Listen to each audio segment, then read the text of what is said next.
الحمدللہ والصلاة والسلام علی رسول اللہ وعلی آلہ واصحابہ ومن والاه اما بعد۔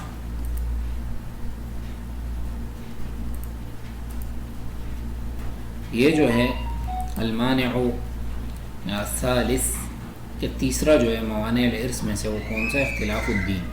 آپ کا دین الگ ہے، آپ کے بھائی کا دین الگ ہے، ایک دوسرے سے آپ میراث لے کے جائیں گے نہیں لے کے جائیں گے، اس کا مسئلہ یہاں بیان ہو رہا ہے۔ پہلا جو ہے موانع کیا تھا؟ وہ تھا غلام رق۔ دوسرا کیا تھا؟ قتل، قاتل جو ہے بغیر حق کے اس کو بھی میراث نہیں ملے گی۔ اختلاف الدین کہ ایک جو ایک دین پر ہو، دوسرا دوسرے دین پر ہو، کیونکہ دونوں کے درمیان کوئی ولایت نہیں ہے۔ مسلمانوں کے درمیان ولایت ہوتی ہے، مسلمان اور کافر کے درمیان نہیں ہوتی۔ دلیل کیا ہے؟ لا یرث المسلم الکافر ولا الکافر المسلم۔ مسلمان کافر سے میراث نہیں لے گا، کافر مسلمان سے نہیں لے گا، اور یہ اکثر اہل علم کا قول ہے۔ امام احمد سے بھی ایک روایت ہے۔ یہ تو مسئلہ پتہ چل گیا، ایک مسلمان ہے دوسرا یہودی ہے، یہودی مسلمان کی میراث نہیں لے کے جائے گا۔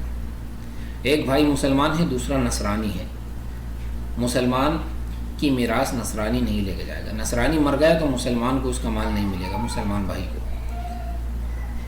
یہ تو مسئلہ ہو گیا۔ اب ایک بھائی نصرانی ہے دوسرا یہودی ہے، ان کو ملے گا کہ نہیں ملے گا؟ ایک دوسرے کی میراث لے کے جائیں گے کہ نہیں ملے گی؟ نہیں لے کے جائیں گے، اس کا مسئلہ یہاں پر بیان ہو رہا ہے۔ آپ سے کہا یہ پہلے یہ سن لیں کہ اگر دونوں بھائی یہودی ہیں، ایک ہی دین پر ہیں، اذا کان دینہم واحد، تو یہ تو ایک دوسرے سے میراث لے کر جائیں گے۔ مثلا یہودی تو یہ تو لے کے جائیں گے۔ لا یرث المسلم الکافر، مسلمان جو ہے وہ تو دونوں اگر یہودی ہیں تو ایک دوسرے سے میراث لے کے جائیں گے، اس میں تو کوئی خلاف نہیں ہے۔ لا یرث المسلم الکافر، مسلمان کافر سے میراث نہیں لے گا۔ پتہ چلا کہ کافر کافر سے لے گا۔ اچھا، ایک بھائی یہودی ہے اور ایک بھائی نصرانی ہے، یا ایک بھائی یہودی ہے اور ایک مجوسی ہے۔ اب یہودی مر گیا تو نصرانی جو اس کا بھائی ہے وہ اس کی میراث لے کے جائے گا کہ نہیں لے کے جائے گا؟ مجوسی جو اس کا بھائی ہے اس کو ملے گا نہیں ملے گا میراث میں حصہ؟ اس میں تین قول ہیں۔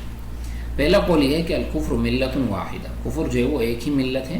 یہ امام ابو حنیفہ امام شافعی کا قول ہے۔ لکم دینکم ولی دین، ہمارے لیے ہمارا دین، تم سب کافروں کے لیے تمہارا دین، یعنی تمہارا دین ایک ہی ہے، یہودی نصرانی مجوسی۔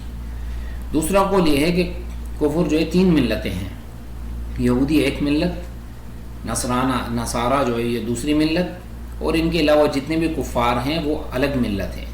یعنی ایک مجوسی اور ایک بت پرست فوت ہو گئے تو دونوں ایک دوسرے سے میراث لیں گے کیونکہ وہ ایک ملت ہیں۔ لیکن اگر ایک نصرانی اور ایک مجوسی فوت ہو گیا تو مجوسی نصرانی کا وارث نہیں بن سکتا۔